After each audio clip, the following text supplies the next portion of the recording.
10 ans après la tempête Xynthia, les paysages ne sont plus les mêmes.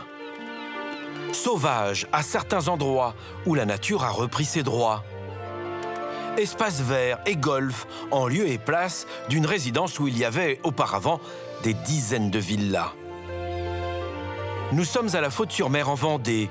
La cuvette de la mort n'existe plus sauf pour les victimes, comme Elisabeth qui a perdu dans ce drame son mari et son petit-fils. J'ai vu la mort de très très près. Hein. Pour moi, j'allais mourir, hein, c'était clair. Donc j'ai pas peur maintenant. Plus peur ou plus rien à perdre. Elisabeth a déménagé dans un lieu plus sûr. Mais le danger demeure.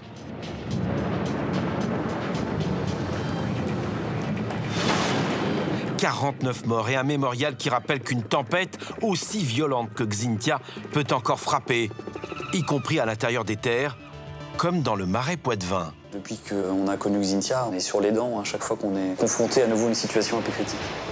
Un marais d'une beauté époustouflante et d'une grande diversité. Côté mer, plus de canaux, juste des terres agricoles, comme celle gérée par Jean-Paul Rau, qui en 2010 avait perdu la moitié de son cheptel. L'exploitation est repartie en vitesse de croisière. C'est encore compliqué au niveau trésorerie, mais je sais qu'aujourd'hui, ça y est, on redémarre. La région a-t-elle tiré les leçons de Xynthia?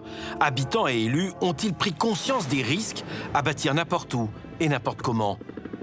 À Bretignolles-sur-Mer, un projet de port de plaisance divise la population et les élus. Alors là, on est sur la dune, qui est amenée à disparaître. Elle va être littéralement supprimée pour faire le chenal.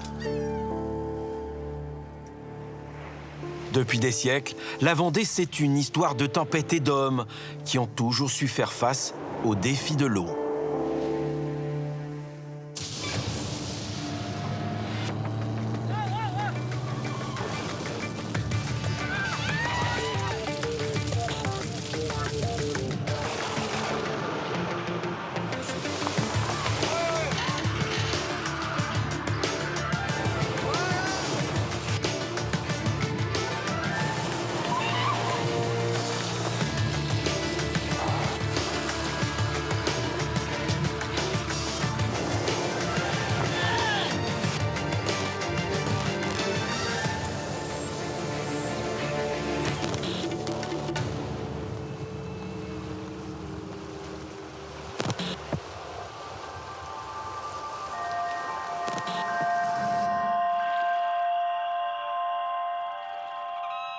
Entre terre et océan, eau douce et eau salée, petite escapade dans le marais Poitevin. Un territoire à cheval sur 3 départements, les Deux-Sèvres, la Charente-Maritime et la Vendée.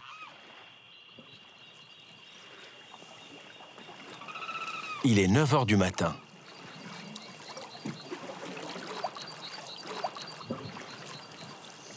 C'est un paradis à toutes les saisons. Hein.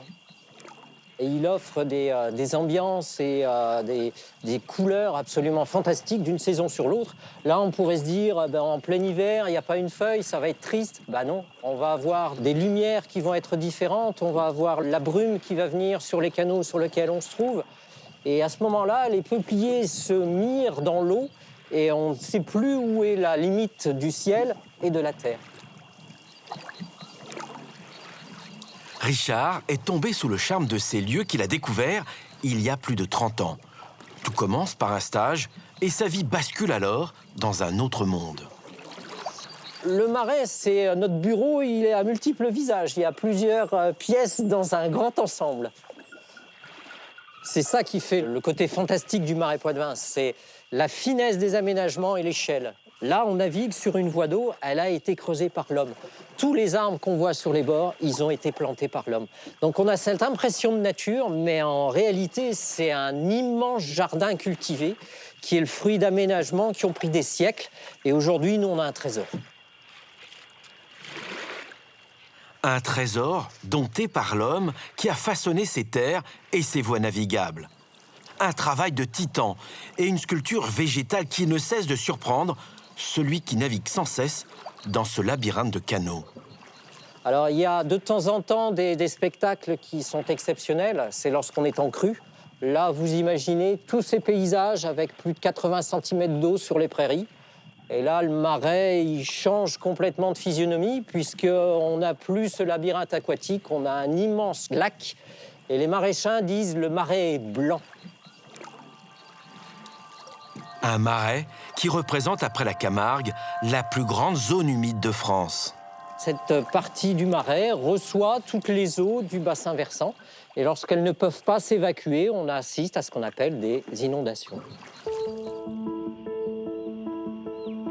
Fossés et canaux disparaissent alors au profit d'un lac gigantesque. Ces crues sont vitales pour l'écosystème du marais. Dans le pays, on les appelle les évailles.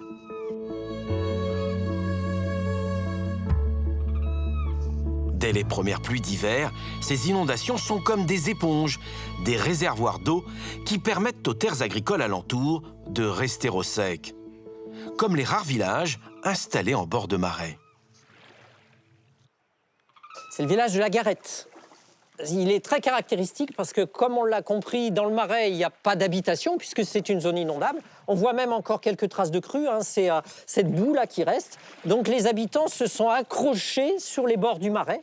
Donc la partie habitation et la rue est vraiment du côté, ce qu'on appelle nous la plaine. Et ensuite, toutes les structures agricoles viennent s'accrocher en bordure du marais, sachant que lorsqu'on va travailler dans le marais, on prend toujours la barque, il n'y a pas de chemin. Grand site de France. Depuis 2010, le Marais Poitevin accueille chaque année 850 000 touristes environ. Le terme Venise verte, ça date du siècle dernier. C'était la grande période romantique. C'est que dans le Marais, vous l'avez vu, il y a plein d'arbres partout. Et puis, à certaines périodes de l'année, on a aussi ce qu'on appelle la lentille. Les écrivains qui sont venus dans le secteur, voyant tous les gens se déplacer en barque sur ce tapis vert, voilà, on est tombé sur la Venise verte. C'est le pont des Soupirs au-dessus. Alors non, il y a effectivement quelques petites passerelles là, qui se sont construites pour de nouveaux usages. Ça relie quelques résidences secondaires, c'est ponctuel. Dans le Marais, les anciens étaient prudents. Ils avaient anticipé les colères de la nature. Colères qui, avec le changement climatique en cours, risquent d'être plus brutales à l'avenir. Mais ces maisons, qui font partie du patrimoine local, ont été construites en imaginant les dangers à venir. Prémonitoires. La partie résidentielle est plutôt en hauteur, hein, puisque on a des maisons qui s'accrochent, et le bas correspondait à la grange, l'écurie. Et aujourd'hui, ce sont des remises, et l'eau rentre très très peu, parce que quand on dit une crue, il y a les crues qui sont régulières, il y a des crues trentenaires, et puis il y a les crues cinquantenaires, et puis les crues du siècle. Et la crue du siècle, oui, là, ça va nous bouleverser un peu, je pense, quand même, nos références. Alors, pourquoi? Parce que on a une eau qui va arriver différemment, on le sent bien, et déjà, elle arrive plus vite. Et on peut avoir des concentrations de périodes de pluie qui peuvent être plus importantes que par le passé. On n'a pas encore le recul, hein, il ne faut pas être alarmiste, mais vraisemblablement qu'on aura des modifications à ce niveau-là.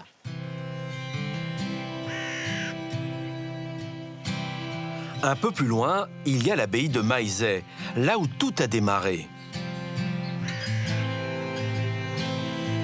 Un tour de force des moines au XIe siècle qui vont façonner ces marais. Ces sculptures témoignent du travail des ouvriers de l'époque.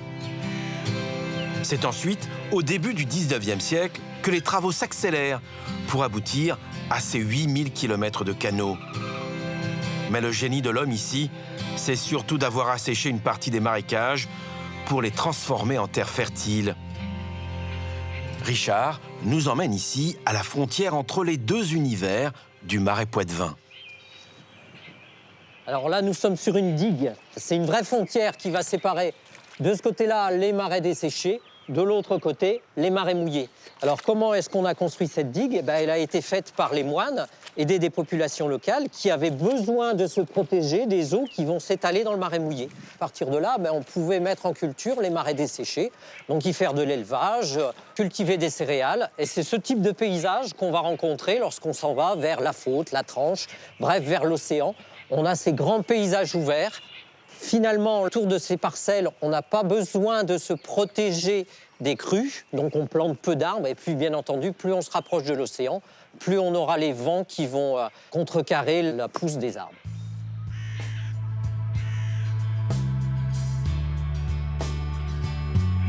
Le Marais asséché, c'est plus de 60 000 hectares de terres agricoles.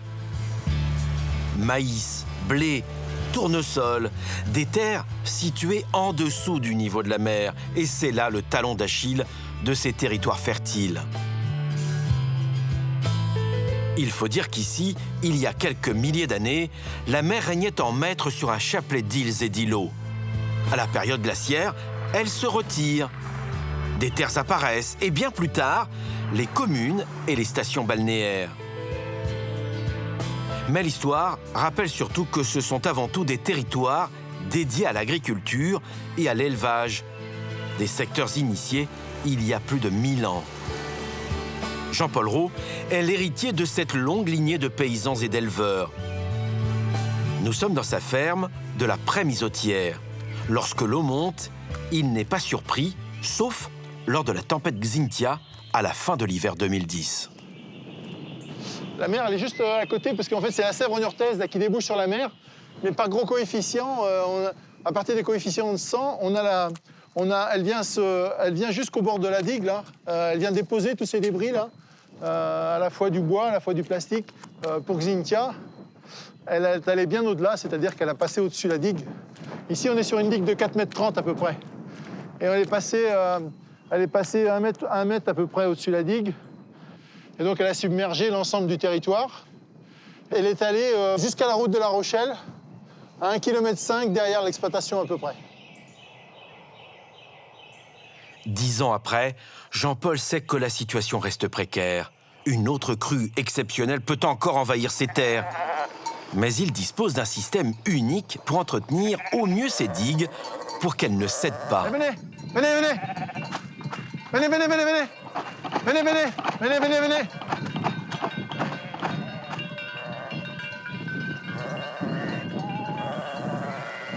Pour moi, les brebis, elles ont un rôle majeur sur les digues, puisque le fait de piétiner sur les digues, elles assurent une végétation dense avec un système d'enracinement qui est important. Également, c'est le fait de boucher les fentes de retrait l'été, elles remettent de la terre fine dans les fentes. Lutter contre ces fléaux?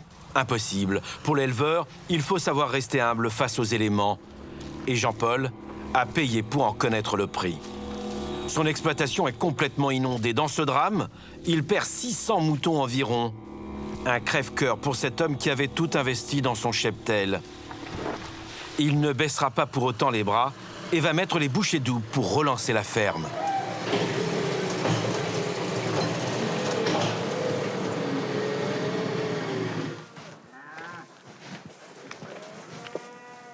L'exploitation est repartie en vitesse de croisière. Il y a 200 bovins sur l'exploitation, 400 brebis. On est retourné à la situation d'avant Xynthia. Ça a été assez long. C'est encore compliqué au niveau trésorerie, mais je sais qu'aujourd'hui, ça y est, on redémarre. Si je reprends Xynthia comme il y a 10 ans, il faudra se poser les vraies bonnes questions. Vous imaginez abandonner l'exploitation? Non, j'abandonnerai pas, mais on refera différemment pour avoir moins de cheptel et donc moins de risques. Il y a beaucoup d'éleveurs dans le coin. De moins en moins, les élevages laitiers se sont arrêtés. On voit l'élevage qui disparaît. Ouais. C'est un peu un résistant. Je crois que ça va commencer à faire de cette exploitation, notamment sur la côte, une des dernières exploitations où il y a de l'élevage. Des vaches originaires des marais et des moutons vendéens.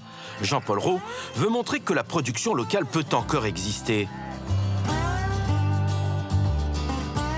C'est dans ce sens qu'il a décidé d'ouvrir sa ferme aux consommateurs, avec pour objectif de les sensibiliser au travail des éleveurs et de leur filière.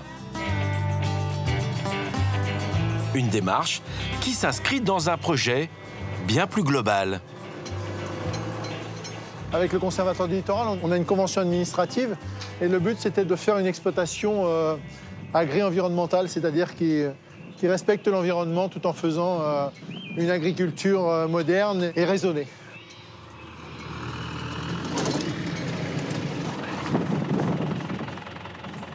Donc là, ici, on est sur le centre de l'exploitation, sur les prairies, 180 hectares de prairies. Un site exceptionnel et avec le plaisir tous les matins de regarder les oiseaux sur les prairies du Conservatoire du littoral.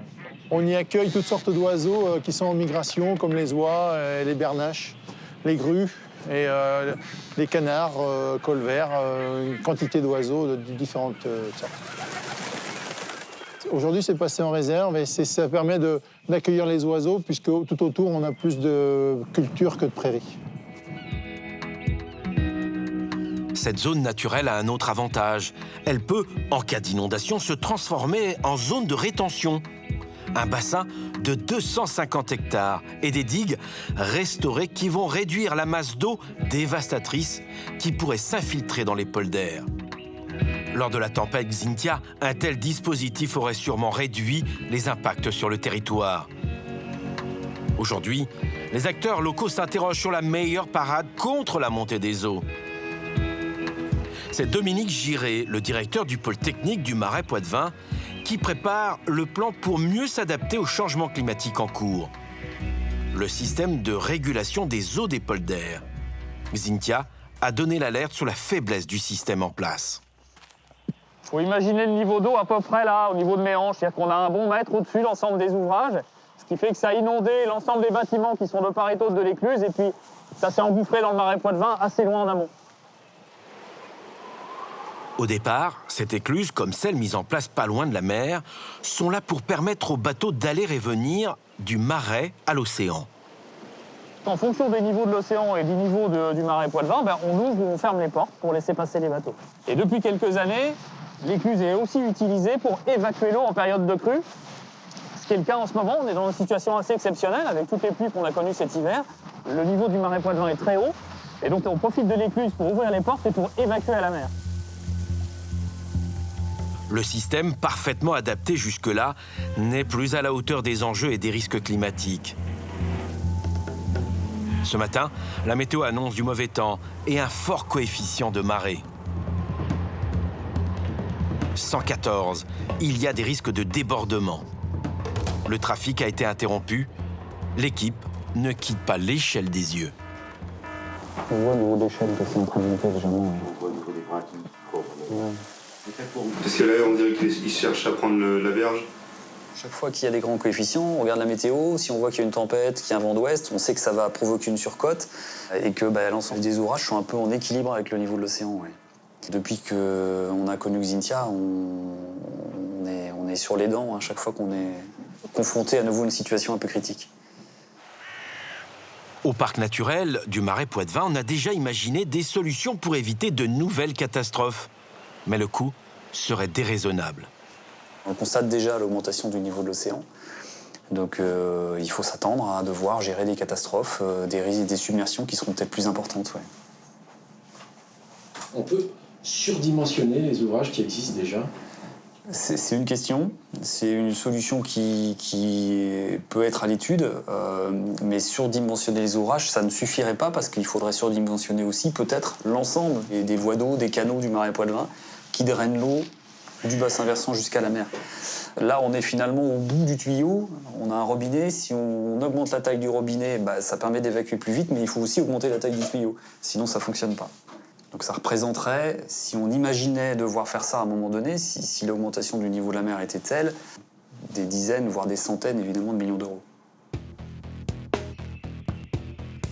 Le Marais Poitevin, une terre fragile, mais ici, peu de menaces pour les populations qui se concentrent en majorité sur le littoral. Il suffit de comparer cette carte de 1950 où l'on voit des terres agricoles un peu partout, à celle de 2020. L'urbanisation galopante autour de communes comme la Faute-sur-Mer ou l'Aiguillon-sur-Mer saute aux yeux. Les terres agricoles, sous la pression des particuliers et des promoteurs, se transforment en terrain à bâtir et en petit paradis pour jeunes retraités. Mais la tempête Xynthia rebat les cartes. Traumatisée par cette catastrophe, Elisabeth Tabary a mis de longues années avant de réussir à reprendre une vie à peu près normale. Indemnisée, elle a pu acquérir cette maison, loin de la mer. Vous vous sentez en sécurité ici aujourd'hui?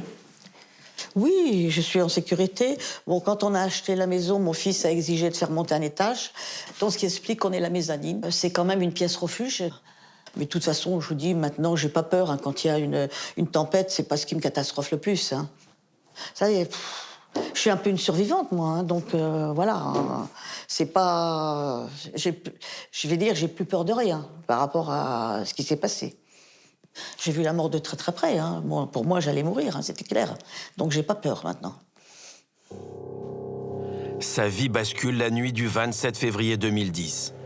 Sur ces images aériennes, filmées par les équipes de secours, on se rend compte de l'impact de la tempête sur la commune de La Faute-sur-Mer, où elle vivait. De l'eau jusqu'au toit. Tous les quartiers bâtis en bord de mer sont inondés. Nous sommes au-dessus de la cuvette de la mort où 27 personnes sont décédées. Elisabeth s'est retrouvée piégée par la montée brutale des eaux. Elle n'était pas seule dans la maison. Mon mari, je ne sais pas ce qui s'est passé. Tout d'un coup, je l'ai entendu qui arrivait en disant « ça va pas du tout, je me sens pas bien ». Je lui ai dit « essaie de monter au moins sur la table de cuisine, essaie de voir ce qu'on peut faire ». Et puis il m'a dit « non, je me sens mal, j'ai plus d'oxygène ». Je lui ai dit, écoute, c'est pas... Et il me dit, j'ai plus d'oxygène, je me sens pas bien. Puis après, j'ai pas entendu. J'ai parlé pendant ce temps-là pour dire, bon, je voyais bien que c'était terminé, hein, à la façon dont il parlait. Et le petit était toujours là, il était dans mes bras, il n'avait pas peur du tout. Il avait froid. À un moment, j'ai vu les... Parce que, oui, à un moment, la tête est tombée. Et vous savez, il y avait la pleine lune. Donc la porte entrouverte, on était comme dehors. Vous savez, quand il y a la pleine lune, j'ai vu qu'il était bleu. Donc j'ai dit, bon, c'est terminé. Hein.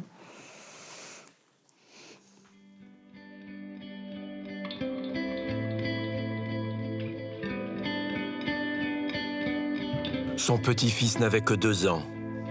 Pour elle, les années qui suivent ne seront qu'un long calvaire, où elle se demande régulièrement pourquoi elle seule a survécu. L'instinct de survie, c'est quelque chose de terrible. Parce que je ne devrais pas être là si je n'avais pas eu un instinct de survie. Voilà, tout simplement.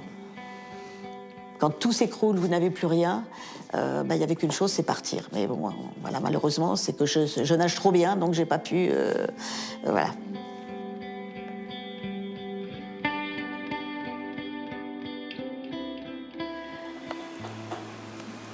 Vous perdez tout, vous perdez votre maison, vous êtes SDF, vous perdez votre famille, donc après, comment se reconstruire, on ne sait pas. C'est la vie qui vous emmène.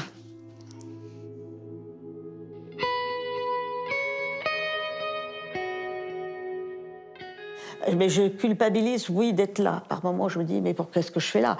Après, j'ai des petites filles, tous les jours, il y a la vie de tous les jours, donc après, on appréhende la vie d'une autre façon. Hein. Je pensais pas, alors je vais vous dire quelque chose, je pensais pas qu'on pouvait souffrir à ce point-là psychologiquement. Je savais pas que ça existait.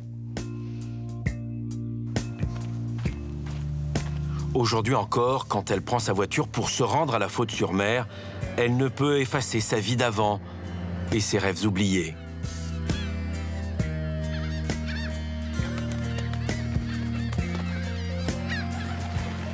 Pour moi, La Faute, c'était le paradis, et moi, j'appelle ça un paradis perdu. C'était des maisons, là. Au total, 600 maisons ont été détruites dans la commune. La zone est classée noire, à tout jamais inconstructible. Quand on a vu construire, on a pensé qu'il y avait une notion de danger pour les autres, mais on n'a pas pensé à soi. Et pour cause, dans la commune, à l'époque, on ne pensait qu'au développement balnéaire. Pas question d'imaginer un risque quelconque venant de la mer. Et c'est arrivé. Une page que les promoteurs du tourisme veulent effacer. On a mis 10 ans quand même pour être reconnu comme victime, vous vous rendez compte? On était les gens qui embêtaient le maire de l'époque et qui voulaient du mal à ce maire-là. Voilà, en gros, c'était ça. On était les méchants. On a été catalogués pendant très longtemps des méchants, et pour certaines personnes, on reste encore les méchants.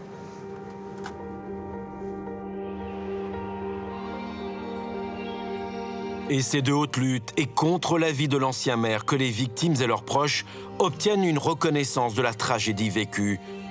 en particulier ce site, aujourd'hui un parcours de golf où Elisabeth vivait heureuse. Discrète, les marques de la nuit d'épouvante sont pourtant là. C'est un arbre qui a été planté à l'endroit où sont morts Raphaël et Francis. Les arbres ont été plantés à l'endroit où les personnes ont disparu, à chaque endroit, pour rappeler quand même le drame qui s'est passé. Et pour les familles, ça a beaucoup d'importance.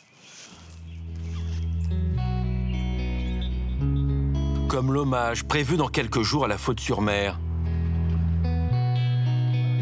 C'est le couple Anil qui organise cette commémoration. Ils ont créé l'AVIF, l'association de soutien aux victimes. Alors, t'en es où dans tes invitations? Dernier préparatif. Tous ces gens-là, il faudra leur envoyer une invitation personnelle. Vous invitez tout le village? Non. Non? Si. Oui, enfin, à la commémoration, oui, mais par contre... Au repas. Le repas du midi, et puis les destinataires, ce livret de mémoire, c'est pour les familles, c'est pour ceux qui ont été là depuis le début, puisque le thème, c'est le devoir de mémoire. Même l'ancien maire? Ah non, il n'est pas bien fait. Il fait partie de la famille, des familles. Non. Il n'a pas eu de... L'ancien maire, il n'est pas invité. Alors, la commémoration, il a le droit d'y assister, à notre grand regret, mais non, il n'est pas invité, et encore moins au repas, et bien évidemment. Oui. Un ennemi et des amis à vie. Il y a une telle intensité humaine, on a tellement partagé de choses fortes, mais très très fortes, avec des gens qu'on ne connaissait pas. Et bien, à travers un drame, on arrive à avoir des relations humaines d'une intensité extrême. Et ça fera partie des choses au moins aussi marquantes que le drame par lui-même. On a eu 1 mètre d'eau, nous, dans la maison, donc ça fait à peu près ça. 5 ans avant Xynthia, les époux Anil avaient déjà alerté sur des risques de submersion. Mais personne à l'époque ne les avait écoutés. Aujourd'hui, Annette ne laisse plus rien lui échapper. Voilà leur paire de crues, où la hauteur d'eau réelle la nuit de la tempête était à 1,30 m. Et puis, il a une histoire particulière, puisque, comme vous le voyez ici, au départ, il a été installé à 35 cm. C'est dingue cette erreur. Complètement. Donc, comme j'habite juste en face, j'ai vu faire.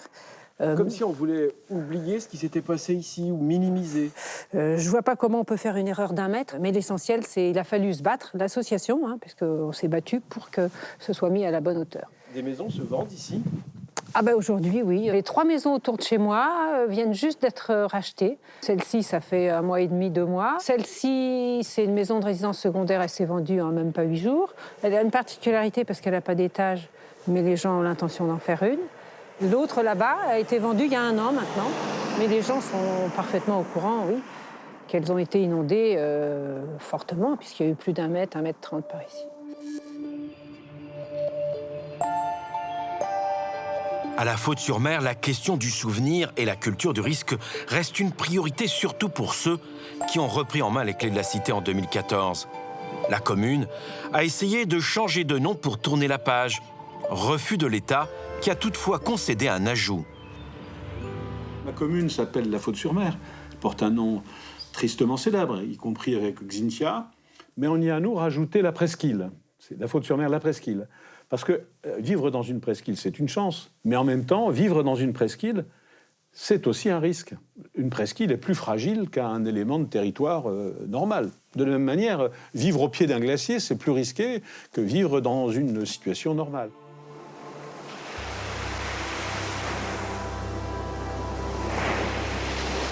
« 1er mars 2020, c'est le grand jour. 10 ans après le passage de la tempête Xynthia. Et ce jour-là, comme pour se rappeler de cette funeste journée, le même temps de chien. De la pluie et des larmes retenues pour Olivier, le fils d'Elisabeth. Aujourd'hui, c'est ce moment. Là, oui, c'est... Trop de bruit. Oui, ça souffle. Hein. Olivier revient pour la première fois à la Faute-sur-Mer, où il a perdu son fils Raphaël. 10 ans, loin de ce lieu qui lui rappelle le moment le plus douloureux de sa vie. C'était un choix, on va dire, familial, pour pouvoir Ma femme et moi, mes enfants. Se reconstruire, c'est un choix qui est très contradictoire, un petit peu effectivement comme ces 10 années passées. 10 années à la fois de tristesse et de joie, c'est pas facile. Mais voilà, c'est notre choix familial. Votre épouse, elle, ne veut pas du tout revenir? Non. C'est trop difficile pour elle de revenir ici. Ça se comprend. Moi, ça peut se comprendre. À partir du moment où il y a moins de souvenirs, donc c'est pas... Elle n'a pas effectivement ses souvenirs, des souvenirs d'enfance d'ici. Et c'est vrai que ce lieu est plus associé à la mort, finalement, pour elle qu'à la vie.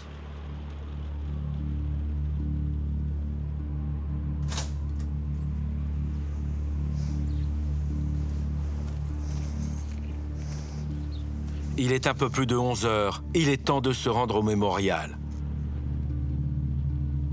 Olivier voulait être présent car il sait que sa mère a consacré ces 10 dernières années à faire en sorte que personne n'oublie toutes ces vies emportées par Xynthia.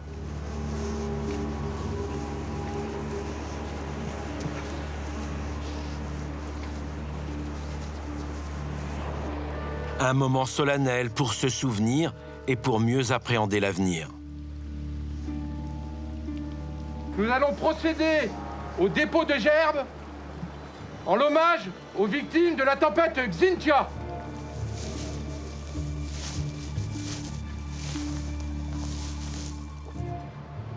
Cette histoire d'un territoire qui a su se réinventer pour vivre encore et toujours au bord de cet océan, sans nier le risque, vivre non plus contre, mais avec la nature.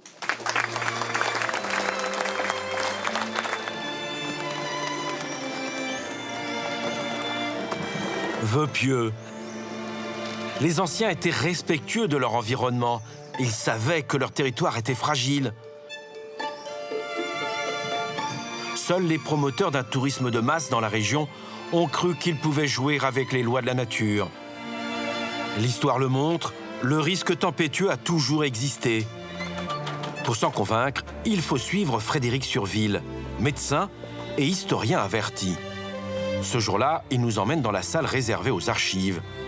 Permission exceptionnelle qui n'est accordée qu'à lui seul. Il y a un côté détective, c'est amusant. Depuis combien de temps vous cherchez? Ça fait une 12aine d'années. Avant Xynthia? Oui, tout à fait. Pourquoi? Parce que le climat, les phénomènes extrêmes vous intéressaient déjà à l'époque? Non, je travaillais sur le journal de Lambert, dont j'habite la maison, à La Rochelle. Et Lambert, c'était un négociant du 18e qui tenait un journal météorologique. Ça permet de voir que certains événements ont eu des précédents au moins aussi importants, et de les analyser et de comprendre un petit peu comment les gens ont réagi à l'époque et se sont organisés en conséquence. Un travail de fourmi où il a fallu trouver les informations les plus pertinentes et parfois les déchiffrer. Une plongée jusqu'au XVIIIe siècle. Le 22 février, depuis quelques jours, le baromètre est extrêmement bas. Peu de personnes se souviennent d'avoir vu la mer à cette élévation. Les 22, 23 et 24, la mer a monté à une telle hauteur qu'elle a renversé un grand nombre de digues.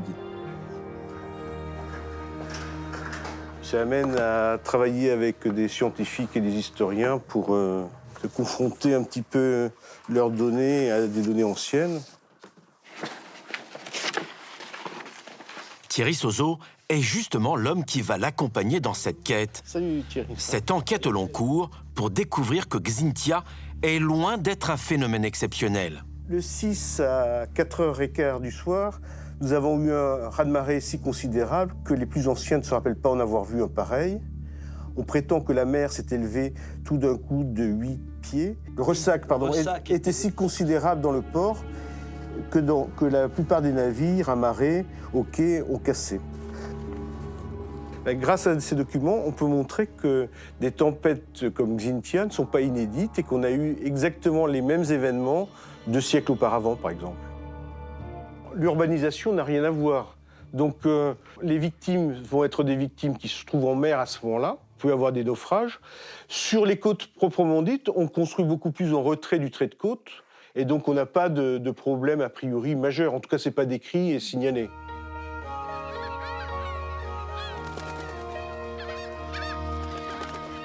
Dans ces livres précieux, on apprend que les anciens ont toujours évité de vivre là où la mer pouvait se soulever et envahir les polders, ces terres gagnées sur la mer. À l'époque, ils essaient le plus possible de s'adapter à cet environnement sauvage. Ils construisent sur les hauteurs, et à l'Aiguillon-sur-Mer, il y a des terres émergées comme l'île de la Dive. Aujourd'hui, entourées de terres agricoles. Des territoires protégés par cette digue qui court sur des kilomètres.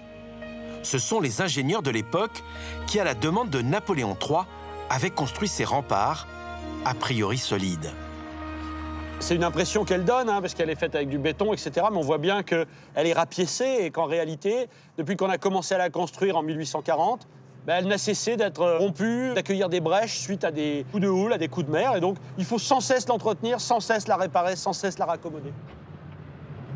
L'historien est accompagné de l'une de ses étudiantes qui travaille sur la submersion marine. Ouais, donc tu vois ici, là, on a affaire à une digue, c'est du génie civil, c'est du béton, il y a vraiment de la roche en dessous. Enfin, on a vraiment le sentiment qu'on a affaire à quelque chose de très solide, qui ne peut pas céder face aux éléments. En réalité, c'est assez fragile.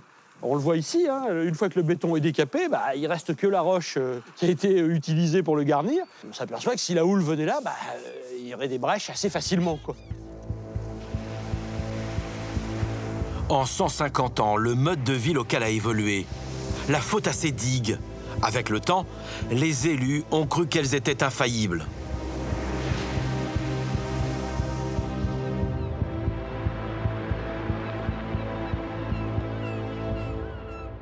Cette digue du génie, on lui a fait endosser un rôle qu'elle n'avait pas à l'origine.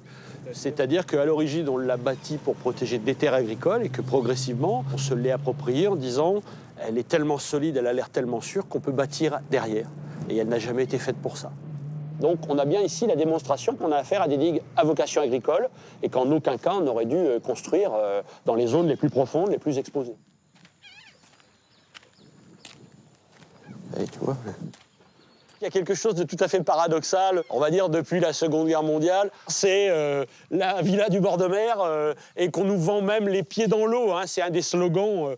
Le grand malheur, c'est que parce qu'on a oublié que le trait de côte était extrêmement inconstant, qu'il bougeait beaucoup et que de temps en temps on avait des événements extrêmes comme des submersions, eh bien la question de la résidence les pieds dans l'eau, elle peut se poser aussi du point de vue du risque et ça peut arriver de plus en plus souvent avec les résultats du changement climatique et de l'élévation du niveau de l'océan. Nous sommes ici sur la pointe de l'Aiguillon, là où les derniers résidents font de la résistance.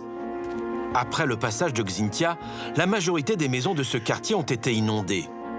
L'État a alors décidé d'exproprier tous les habitants, invoquant un risque réel de submersion marine.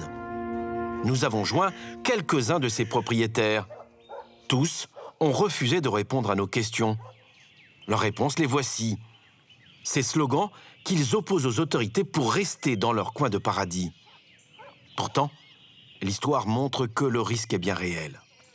L'historien est d'autant plus légitime pour réclamer qu'on regarde ce qui s'est passé parce que face au changement climatique, on est en train de renrouler finalement le film des événements à une très grande vitesse. C'est-à-dire qu'en quelques décennies, on va certainement vivre des évolutions qu'on a vécues dans l'autre sens en quelques siècles.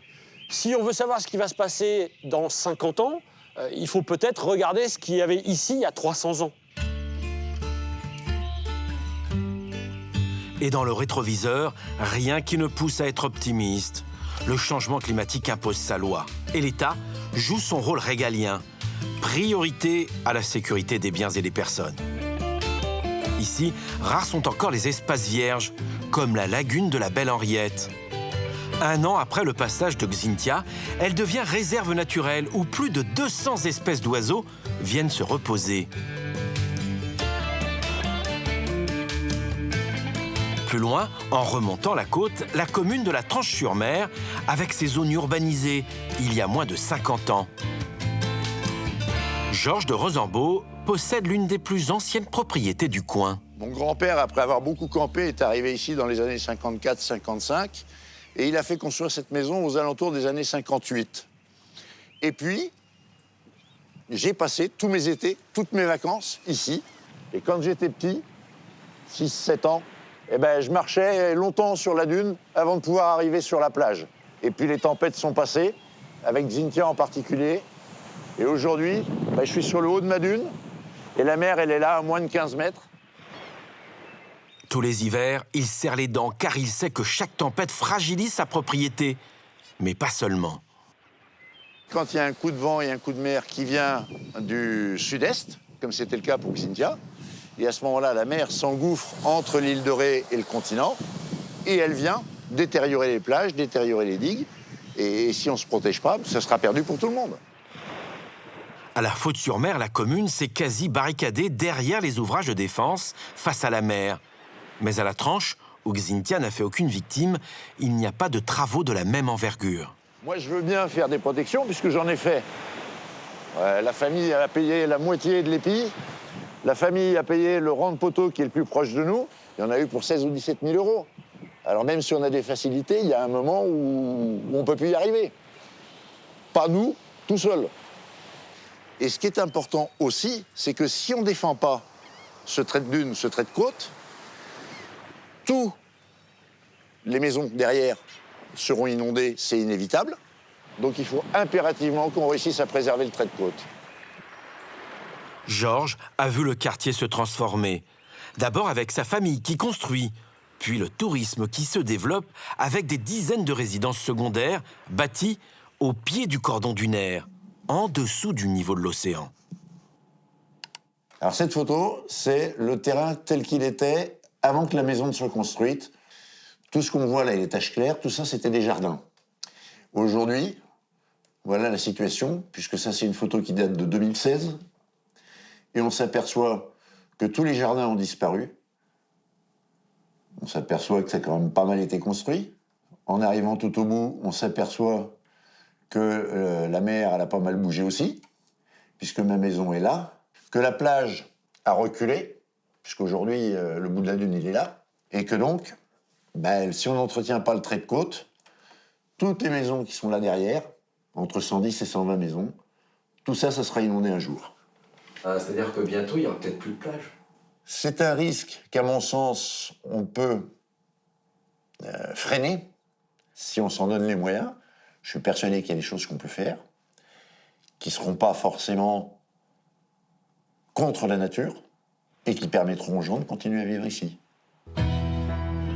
Avec la hausse des températures et la démographie, la Vendée et ses plages risquent de devenir un nouvel Eldorado. D'après l'INSEE, à l'horizon 2050, il y aura près de 200 000 habitants de plus dans le département. Où vont-ils s'installer? Comment organiser le territoire? Pour Dominique Gonneau, ancien adjoint à la mairie en charge de l'environnement, la question se pose déjà. Voilà, l'hiver, c'est pratiquement un village fantôme. Il y a très peu de maisons ouvertes. Et dès le mois de mai, les maisons s'ouvrent. Il y a 9000 résidences secondaires, 23 campings. Donc, on passe d'une population de 2700 à environ 100 000 habitants. Voilà une station balnéaire, comme il y en a sans doute beaucoup en France. Lorsque l'on voit la mer que l'été, c'est difficile d'imaginer comment elle peut être en hiver. L'hiver, la mer se déchaîne et pointe les sites les plus vulnérables. Dominique Gonneau les a tous répertoriés. Et dans la commune, ils sont nombreux. Les bois-pailles ne sont pas forcément bien entretenus, mais il y a quand même pire, c'est tous ces enrochements qui sont devenus des chaos et qui ne protègent absolument pas, ou très peu, les maisons qui sont par derrière. Le manque d'entretien de ce type d'ouvrage est le maillon faible du dispositif de défense face aux coups de boutoir de l'océan. C'est une protection quand même relativement fragile. Et les gens n'ont pas forcément conscience de tout cela. Et pourtant, ils se croient en sécurité. Et pourtant, ils se croient en sécurité. Ouais. Mais bon, voilà, on ne refait pas l'homme. Lors des dernières municipales, Dominique Gonneau s'est présenté face à l'ancien maire. Porteur d'un projet d'adaptation au changement climatique, sa liste a perdu ce qui ne l'empêche pas de continuer le combat en montrant, dit-il, l'exemple. Nous habitons une maison traditionnelle de pêcheurs. Vous pouvez voir l'épaisseur des murs. Vous pouvez voir que ces murs sont en pierre, bien solides. Les anciens cherchaient la sécurité et donc s'éloignaient un peu de la mer et prenaient de la hauteur. Alors qu'aujourd'hui, beaucoup de nos concitoyens veulent avoir les pieds dans l'eau. C'est bien, mais il peut y avoir des risques. Témoin ces images juste après Xynthia. Ce qui m'inquiète le plus, c'est qu'on a un peu oublié ce drame. Pour moi, c'est très inquiétant. C'est très inquiétant.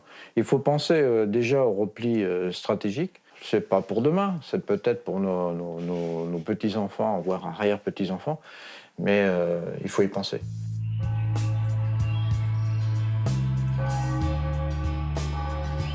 Des enjeux importants pour cette région qui vit en grande partie du tourisme balnéaire.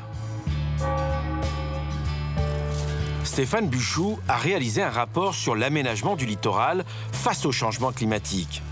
L'arrivée de nouveaux résidents sur les côtes françaises est au cœur de ses travaux et de ses questionnements. S'installer ici parce que, vous voyez, le temps qu'il fait aujourd'hui, c'est extraordinaire, c'est formidable et ça donne envie de venir s'y installer. Mais en même temps, au-delà de cette image carte postale, on est aussi sur des secteurs qui reculent et donc il faut prendre des décisions importantes, impactantes, qui ne feront pas plaisir à celles et ceux qui ont envie de venir, mais on n'a pas le choix, c'est aussi le changement climatique qui nous l'impose. Au phénomène d'érosion côtière, le député préfère parler de dynamique littorale, moins anxiogène à ses yeux. L'idée est de réinventer l'espace en bord de mer, le réaménager pour continuer à y vivre en toute sécurité. Là où on a identifié des fréquences vraiment importantes, il faudra là par contre figer les territoires et dire on ne construit pas parce qu'on met en danger des populations. Et c'est des choix politiques forts, courageux, qu'on n'a pas suffisamment fait par le passé. Il faut le faire, il ne faut pas tirer un trait sur l'ensemble du littoral, mais on doit pouvoir identifier les secteurs les plus menacés et en tirer les conséquences. Éviter à tout prix de créer des situations où il pourrait y avoir un drame de l'ampleur de Xynthia, avec ses 49 morts et plus de 2,5 milliards d'euros de dégâts.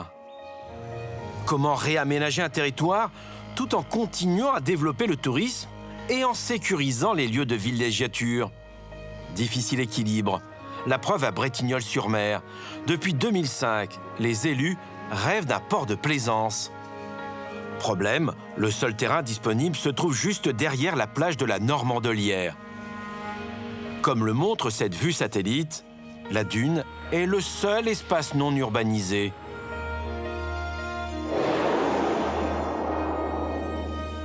Voici en image de synthèse le port tel qu'il est prévu aujourd'hui. Guillaume Langlois est océanographe et spécialisé en génie maritime. C'est l'un des opposants les plus farouches au projet. Alors là, on est sur le site de la Normandelière, la plage actuelle en l'état. En gros, on est sur un site qui ne se prête pas du tout à construire un port.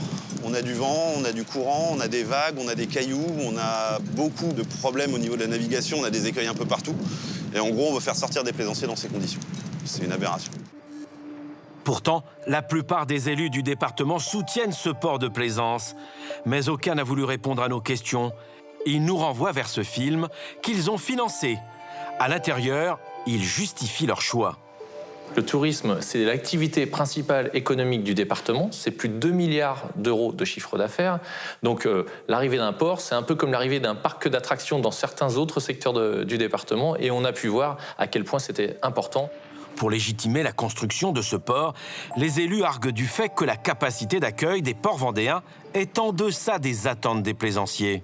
Après, il y a une raison économique, c'est que oui, c'est toujours un prestige pour une commune d'avoir une telle infrastructure. Le seul problème, c'est que si l'infrastructure est mal conçue ou démesurée par rapport aux besoins, elle ne sera pas exploitée à 100%. Et in fine, c'est une infrastructure qui tournera à perte. Au total, il y aurait 915 anneaux, soit autant de places de bateaux. Il ne coûtera pas un centime. Je le dis haut et fort parce qu'il y a trop de gens qui croient encore qu'ils vont payer pour que les riches aillent faire du bateau. C'est l'inverse. Il est à la fois financé par les amodiations ou les achats d'anneaux et ensuite par un emprunt d'une vingtaine d'années pour un programme qui est estimé autour de 40 à 45 millions d'euros. Moi, 40 millions, ça me paraît grandement allégé. J'en ai construit des infrastructures maritimes. Moi, j'ai estimé que ça tournerait plus entre 95 et 100 millions d'euros minimum, sans prendre en compte les retards dus à la météo ou les aléas de chantier.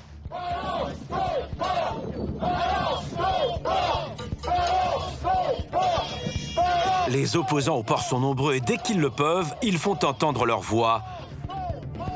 Une partie de bras de fer où la mairie tente parfois de passer en force. Des opposants tentent ici de bloquer les bulldozers. En face, des partisans du projet essaient de les en empêcher. Dis-moi ce qui se passe, mais putain j'hallucine. Ils veulent dynamiser la côte à grands coups de dynamite. Ils veulent faire de la thune en défonçant la dune. Alors on court après les bulles pour éviter la bulle. Début octobre 2019, une ZAD s'organise autour du futur port de Plaisance.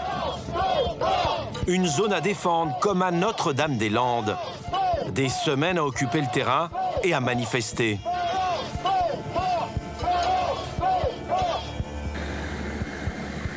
Et en plein confinement, la préfecture décide de démanteler le camp et d'expulser les militants. Après leur intervention, les gendarmes sont applaudis par les partisans de la mairie. Certains vont mettre le feu aux cabanes. Et l'océanographe de dénoncer les atteintes à l'environnement. C'est réellement une honte. Ça a été éventré, les systèmes de protection sont laissés à l'abandon. C'est ni fait ni à faire. Il n'y a aucune maîtrise, il n'y a aucune compétence là-dedans. C'est du travail de bourrin. Le port de Plaisance est loin de faire l'unanimité. Initié il y a plus de 15 ans, les questions sur ce projet demeurent. Va-t-il voir le jour? Quand? Et à quel prix? Aujourd'hui, aucune entreprise de BTP ne se précipite sur un tel chantier. Hors caméra, certains nous confirment que la facture est sous-évaluée. Ils évoquent un coût plus proche des 100 millions d'euros. À l'heure où la France s'interroge sur le monde de demain, le port de Plaisance pourrait avoir valeur de symbole, avec une question de plus en plus récurrente. Quel littoral souhaitons-nous laisser à nos enfants ?